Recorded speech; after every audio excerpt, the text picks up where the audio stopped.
انسان چھوٹے سے چھوٹا کاروبار بھی کرتا ہے تو وہ ڈھیر سارے لوگوں سے مشورہ کرتا ہے. وہ غور و فکر کرتا ہے کہ میں جو کام شروع کرنے جا رہا ہوں آیا یہ فائدہ مند رہے گا یا میں ترقی کی منازل طے نہیں کر سکوں گا. بہت سارے لوگوں سے مشاورت کے بعد وہ کام کو شروع کرتا ہے اور پھر اس سارے کام کے لیے جتنے لوازمات جتنی ضروریات چاہیے ہوتی ہیں وہ ساری پوری کرتا ہے. پھر اس کی ساری ضروریات اور شرائط اور تقاضے پورے کرنے کے بعد وہ دیکھتا ہے کہ میرے کام میں مجھے فائدہ ہوا ہے یا خسارہ ہوا ہے. عزیز دوستو، جس طرح دنیا کے کام انسان مشوروں سے کرتے ہیں، پھر شرائط پوری کرتے ہیں، پھر اس کے بعد اس کا سالانہ حساب کرتے ہیں، نیک اعمال کے بارے میں بھی ہمیں اسی طرح توجہ کرنی چاہیے کہ جب کوئی نیک عمل کریں تو پہلے غور کریں کہ جو میں کرنے جا رہا ہوں کیا میرا دین اس عمل کی پوری تائید کرتا ہے؟ کیا یہ عمل سنت اور شریعت کے مطابق ہے؟ اگر محسوس کریں کہ آپ اس کے شرعی تقاضوں سے آگاہ نہیں ہیں تو جو لوگ جانتے ہیں فَاسْأَلُوا أَهْلَ الذِّكْرِ إِن كُنتُمْ لَا تَعْلَمُونَ، پھر ان سے پوچھ لو جو علم رکھتے ہیں اگر تمہیں علم نہیں ہے. پوری ضروریات کے ساتھ مشاورت کے ساتھ کام کو نیک عمل کو شروع کیا جائے، پھر اس کے سارے تقاضے پورے کیے جائیں، اور پھر تقاضے پورے کرنے کے بعد عمل کرنے کے بعد محنت کرنے کے بعد ایک تڑپ ہونی چاہیے دل میں. وہ تڑپ یہ ہونی چاہیے کہ میرا مالک اسے قبول بھی فرما لے. ایک ہوتی ہے قابلیت اور ایک ہوتی ہے قبولیت. بعض لوگوں کے پاس قابلیت تو ہوتی ہے پر ان کی قبولیت نہیں ہوتی. جو قبول ہو جائے اور جس کو قبولیت نصیب ہو جائے، اصل اسی شخص کا عمل اسے نفع دیتا ہے. اللہ کریم کے دو پاک نبی بیت اللہ شریف کی بنیادیں اٹھا رہے تھے، بلند کر رہے تھے. وَإِذْ يَرْفَعُ إِبْرَاهِيمُ الْقَوَاعِدَ مِنَ الْبَيْتِ وَإِسْمَاعِيلُ، جب اٹھاتے تھے ابراہیم علیہ السلام اس گھر کی بنیادیں، اور ان کے ساتھ اسماعیل علیہ السلام بھی تھے. دو نبی ہیں، پیغمبر ہیں، اللہ کی توفیق سے اللہ کا گھر بنا رہے ہیں، مشقت کر رہے ہیں، محنت کر رہے ہیں، کوشش کر رہے ہیں، بیت اللہ کی تعمیر کر رہے ہیں. تو رب کہتا ہے پتہ ہے وہ مجھ سے کہتے کیا تھے؟ میرا ہی گھر بنا رہے ہیں، پر مجھ سے کہتے تھے ربنا تقبل منا، یا اللہ یہ خدمت ہم سے قبول فرما لینا، یہ قبول کر لینا. قبولیت بڑی نعمت ہے. کچھ لوگوں کے پاس قابلیت بڑی ہوتی ہے پر ان کی قبولیت. دو بھائی تھے، ملا فضل اور فیضی اکبر کے دربار میں، بڑے عالم تھے. قرآن مجید کی تفسیر لکھی ہے اور ایسے لفظ کوئی استعمال نہیں کیے جن پر کوئی نقطہ آئے، بے نقطہ تفسیر ہے. بڑے بھائی کا حافظہ اتنا مضبوط تھا کہ وہ کسی چیز کو ایک دفعہ سنتا تھا تو یاد کر لیتا تھا. چھوٹے بھائی کا حافظہ اس طرح کا تھا کہ وہ 2 دفعہ سنتا تھا تو یاد کر لیتا تھا. ایک شخص اپنا قصیدہ شاعری بادشاہ کے لیے لکھ کے لایا تو اس نے جب دربار میں سنایا تو بڑا کہنے لگا بادشاہ یہ تو شعر ہی میرے ہیں.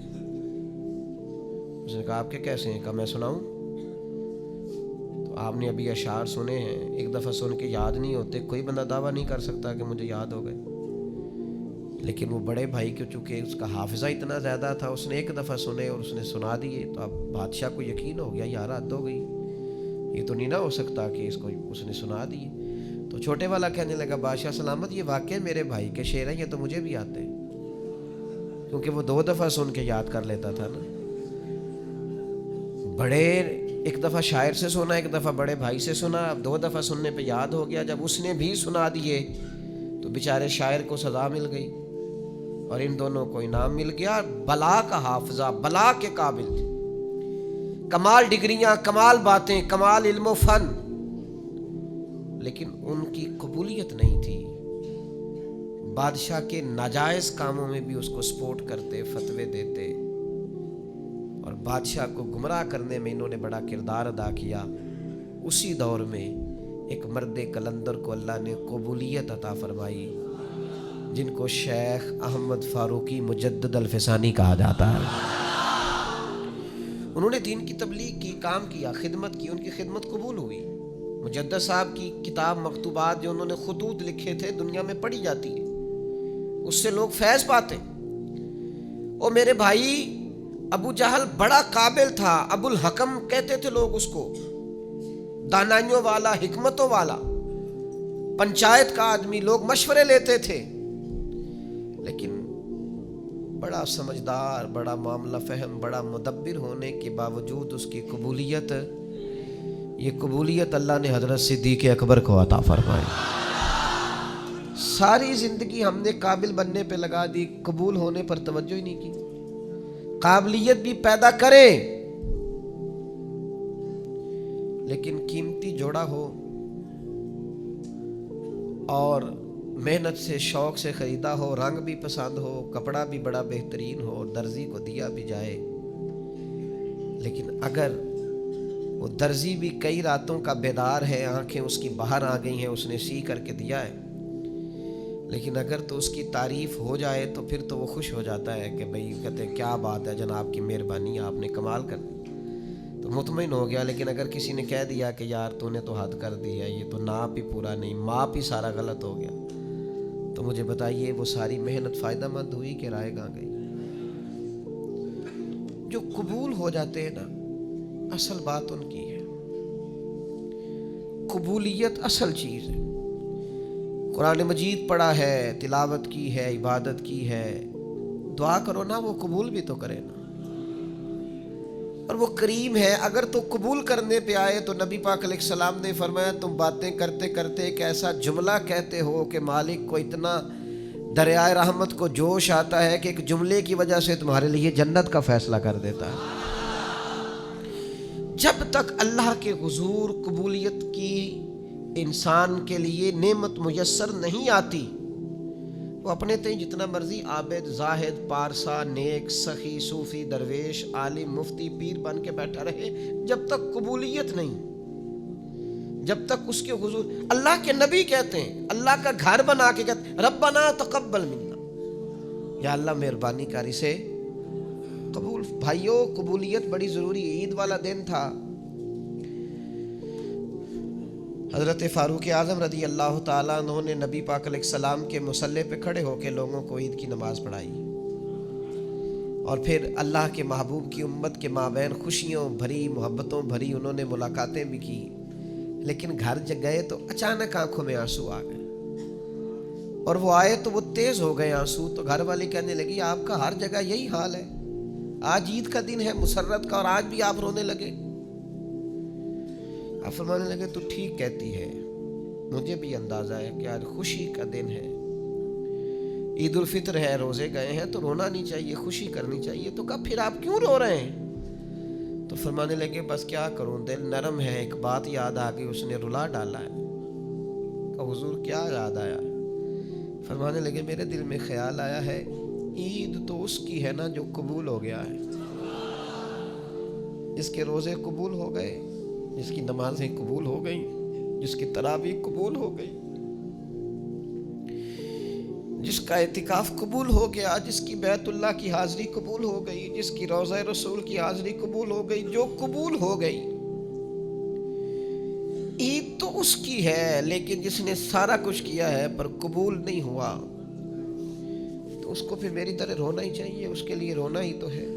او یارو اگر وہ کرے قبول تو بڑا کریم ہے، ورنہ حال یہ ہے کہ فویل للمصلین، کچھ نمازیوں کے لیے بھی بربادی ہے، کچھ قاریوں کے لیے بھی بربادی ہے، کچھ ایسے صاحبان علم بھی ہوں گے جو صبح قیامت معاذ اللہ ثم معاذ اللہ، حضرت ابو ہریرہ فرماتے ہیں سب سے پہلا حساب ہی قاری کا، سخی کا اور شہید کا ہوگا، اور ان کی اپنی تصنع، ریاکاری اور دکھلاوے کی نیتوں کی بنیاد پر ان کے اعمال دھتکار دیے جائیں گے۔ دعا کرو اس کے حضور قبولیت ہو جائے، اگر تو وہ کر لے قبول ہو جائے مہربانی، تو حضرت صدیق اکبر جا کے حضرت بلال حبشی کو خریدنے کے لیے کھڑے ہیں، کہتے ہیں میرا گورے رنگ والا غلام رکھ لے، یہ کالا کشی غلام مجھے دے دے۔ تو وہ حضرت بلال جس کے غلام تھے وہ کہنے لگا اگر میں ساتھ پیسے بھی مانگوں تو کہا جتنے تو کہے، پیسے بھی دوں گا، پڑھا لکھا خوبصورت غلام بھی دوں گا، پر یہ حبشی نسل سیدنا بلال مجھے دے دے۔ تو وہ شخص کہنے لگا ابو بکر سیاڑے تاجر ہو، زندگی تجارت میں گزری ہے، کیسا سودا کر رہے؟ تو حضرت صدیق رو پڑے، کہنے لگے تمہیں اس حبشی کی شان کا نہیں نہ پتا، یہ قبول ہو گیا ہے،